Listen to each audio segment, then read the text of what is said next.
Illustration number 9 करने वाले हैं हम। डी के गोयल साहब की बुक है 10+2 की। तो इस सीरीज़ में हम पूरे इलस्ट्रेशन करने वाले हैं कैश फ्लो स्टेटमेंट के। अनसोल्ड क्वेश्चन आपने घर पे प्रैक्टिस करने हैं। आपको किसी ट्यूशन की, किसी प्राइवेट कोचिंग में जाने की ज़रूरत नहीं रहेगी, ये मैं आपको श्योरिटी के साथ कह सकता हूँ अगर आप सीरियसली इस सीरीज़ को करते हैं। उसके बाद है प्रॉफिट। फिलिप्स लिमिटेड का दिया हुआ है 2.5 लाख रुपये। पोस्ट एप्रोप्रिएशन के बाद एप्रोप्रिएशन कौन सी है? डेप्रिसिएशन है फिक्स एसेट पे, लॉस है फिक्स एसेट पे, गुडविल राइट ऑफ की हुई है। उसके बाद है प्रोविज़न टैक्सेशन पे, जनरल रिजर्व में ट्रांसफ़र किया, और gain on sale of intangible asset. तो इसमें देखो ये जो तीन पहली दूसरी तीसरी आइटम है, ये नॉन कैश या नॉन ऑपरेटिंग एक्सपेंसेस है। तो जब हम cash flow from operating activity निकालेंगे तो हम वापस ऐड कर देंगे। क्लियर? तो टाइम सेव करने के लिए इस क्वेश्चन को भी हम बुक के अंदर ही देख लेते हैं, जो बेसिक पॉइंट्स हैं। तो देखो पॉइंट नंबर 1, 2, 3, इन तीनों को ऐड करेंगे हम। 20,000, 2,000, 9,000। तो cash flow from operating activities में ऐड कर दिया depreciation, loss on sale of fix asset और गुडविल। 20,000, 2,000, 9,000, टोटल 31,000। क्लियर? उसके बाद अगला जो पॉइंट है वो दोनों पॉइंट है एप्रोप्रिएशन के। ठीक है, यानी कि जब हम कंपनी का फाइनल अकाउंट बनाते हैं तो बिल्कुल लास्ट में after taxation, sorry, profit and loss में ये जो लास्ट में एक तरह से डिस्ट्रीब्यूशन ऑफ प्रॉफिट होता है जी, चार्जेस ऑन प्रॉफिट नहीं होती जी आइटम दोनों। तो इसलिए हम क्या करते हैं, प्रॉफिट बिफोर टैक्स निकालने के लिए इन चीज़ों को वापस ऐड करते हैं। ठीक है, तो ये कहाँ पर आएगा? प्रॉफिट बिफोर टैक्स कैलकुलेट किया जाता है नोट की फॉर्म में। ठीक है, बार बार रिमाइंड करवा रहा हूँ। कैश फ्लो स्टेटमेंट के अंदर नहीं, वर्किंग नोट में ये लिखना है calculation of net profit before tax, और ये दोनों चीज़ें ऐड हो जाएंगी, प्रोविजन फॉर टैक्स और transfer to general reserve. Clear? तो ये 35,000, 17,500 ऐड किया तो वो निकल के आ जाएगा प्रॉफिट बिफोर टैक्स आ गया। प्रॉफिट बिफोर टैक्स से क्वेश्चन हमारा ये शुरू होने वाला है। 3,02,500। तो 3,02,500 हम जहाँ लिख देंगे क्वेश्चन के शुरू में प्रॉफिट बिफोर टैक्स, उसको नोट की फॉर्म में कैलकुलेट किया। क्लियर? उसके बाद क्या है, नेक्स्ट पॉइंट है gain on sale of fix asset. तो ये एक नॉन ऑपरेटिंग इनकम है, ये शामिल होगी इनकम में, तो अब हम इसको माइनस कर देंगे नॉन ऑपरेटिंग होने के कारण। Gain on sale of fix asset ये भी माइनस कर दिया। 3,25,500 रुपया क्या आया? ये हमारा आया ऑपरेटिंग प्रॉफिट। नेट प्रॉफिट कह लो या ऑपरेटिंग प्रॉफिट कह लो before working capital change. Clear? अब रह गया एडजस्टमेंट वर्किंग कैपिटल की। तो वर्किंग कैपिटल की एडजस्टमेंट करने के लिए वही रूल, करंट एसेट अगर इंक्रीज हो रहे हैं माइनस होगा, अगर डिक्रीज हो रहे हैं प्लस होगा। करंट लाइबिलिटी अगर इंक्रीज हो रही है प्लस हो जाएगा, अगर डिक्रीज हो रही है माइनस हो जाएगा। ट्रेड रिसीवेबल, इसको मैं रफ कर दूं पहले, 1 मिनट। ट्रेड रिसीवेबल जो हैं 50,000 थे 2018 पहले कॉलम में दिया हुआ है। करंट ईयर में जो 62,000 हो गए। तो क्या हुआ है जी, प्लस हुए या माइनस हुए? देखो इंक्रीज हो गए, इंक्रीज हो गए तो माइनस करेंगे।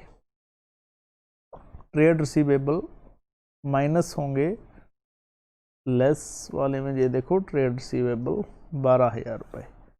नेक्स्ट पॉइंट ट्रेड पेबल 55,000 से 45,000 के रह गए, डिक्रीज हुए हैं। करंट लाइबिलिटी डिक्रीज होती है, माइनस होती है क्योंकि पेमेंट की होगी। ट्रेड पेबल कहाँ है, सॉरी, ट्रेड रिसीवेबल तो नहीं है, एक बार मैं दोबारा देख लूँ। ट्रेड पेबल ही है, 55 से 45 रह गए, तो ये होने वाला है माइनस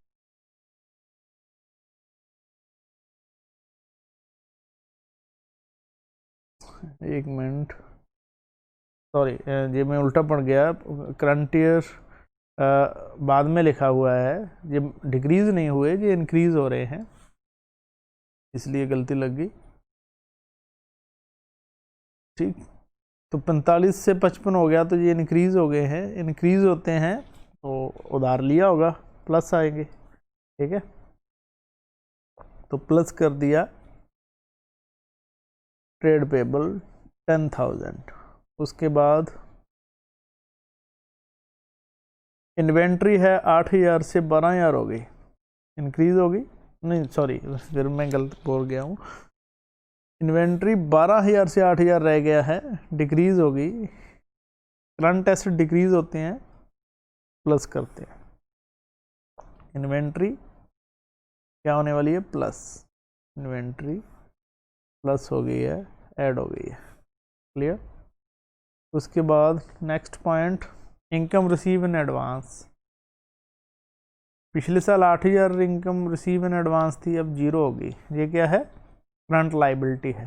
करंट लाइबिलिटी डिक्रीज हुई तो इसका मतलब माइनस करेंगे।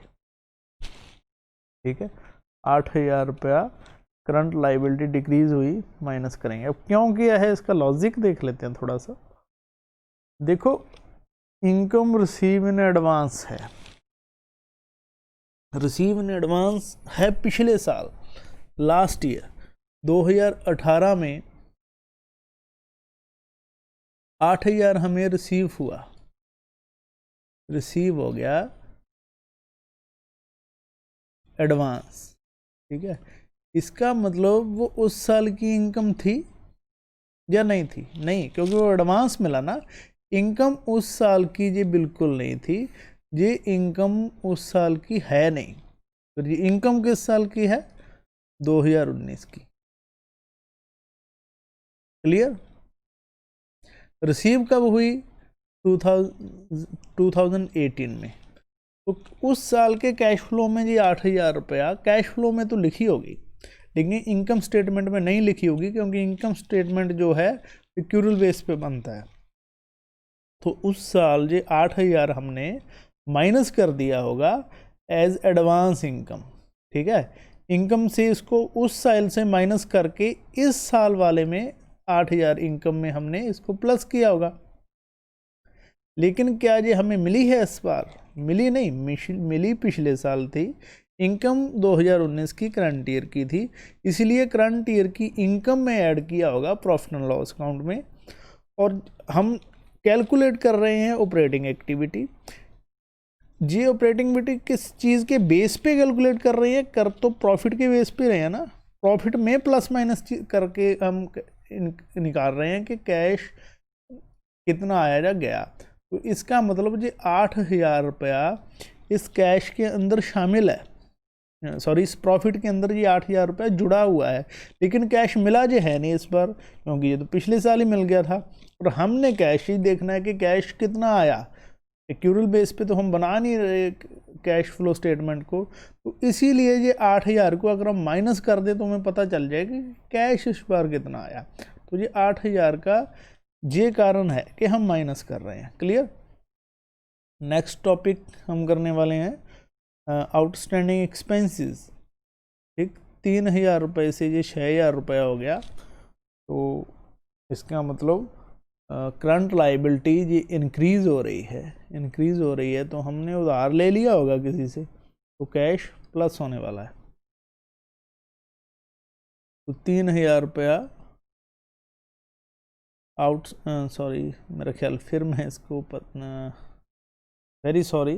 ठीक, ये 18 और 19 उल्टा देने के कारण थोड़ी सी कन्फ्यूज़न हो गई है, हालांकि इतनी होनी नहीं चाहिए थी, पता नहीं क्यों हो गई आज।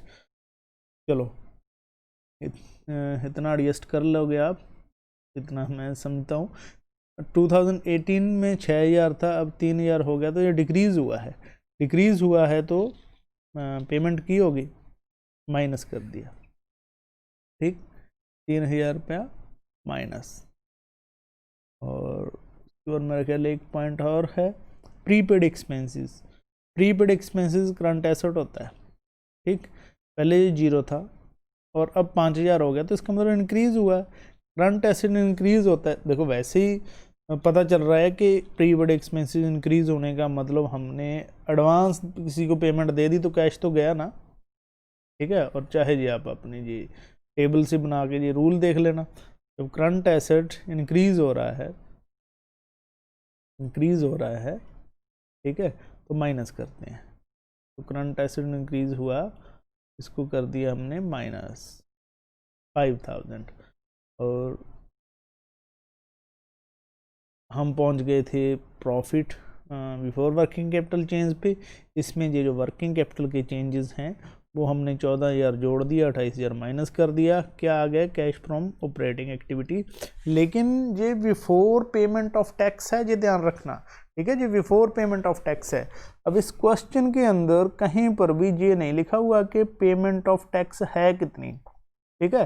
पूरे क्वेश्चन में देख लो, आपको कहीं नहीं दिखा होगा कि टैक्स की पेमेंट कितनी की है। तो एक असम्पशन हमने मान के चलनी है कि अगर हमें दे दिया कि प्रोविज़न फॉर टैक्सेशन कितना है 35,000, तो हम मान लेंगे कि जितना हमने प्रोविज़न बनाया इस साल, लगभग वो किस बेस पे बनाया होगा, जितनी पेमेंट हमने पिछले साल इस साल की उतना ही हम प्रोविज़न बना देते हैं नेक्स्ट ईयर के लिए। यानी कि जितना हमने प्रोविज़न बनाया उतनी ही पेमेंट की होगी। तो ये इस केस में हमने पेमेंट भी 35,000 एज्यूम कर रहे हैं हम यहाँ पर, ठीक है। अगर कुछ और दिया होता, सपोज करो 30,000 दिया होता ना, तो पेमेंट हम फिर 35 नहीं, फिर हम 30,000 रुपये लिखते। लेकिन अब दिया नहीं कुछ, तो हम मान लेंगे कि टैक्स कितना पे किया 35,000, क्लियर। तो 35,000 रुपये माइनस कर दिया।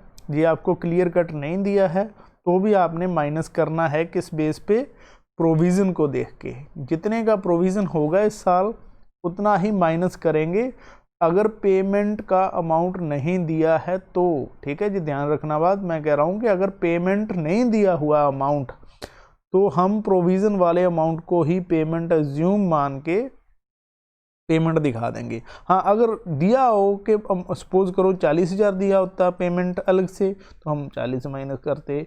अलग से 28,000 पेमेंट बताई होती तो 28 माइनस करते। तो पेमेंट कुछ भी नहीं बताया, तो जितना प्रोविज़न होगा उतना हमने माइनस कर दिया। तो उसके बाद आएगा net cash flow from operating activities. तो ये इलस्ट्रेशन नंबर हमारा 9th कंप्लीट हो चुका है। तो नेक्स्ट इलस्ट्रेशन नंबर 10 हम नेक्स्ट वीडियो में करने वाले हैं।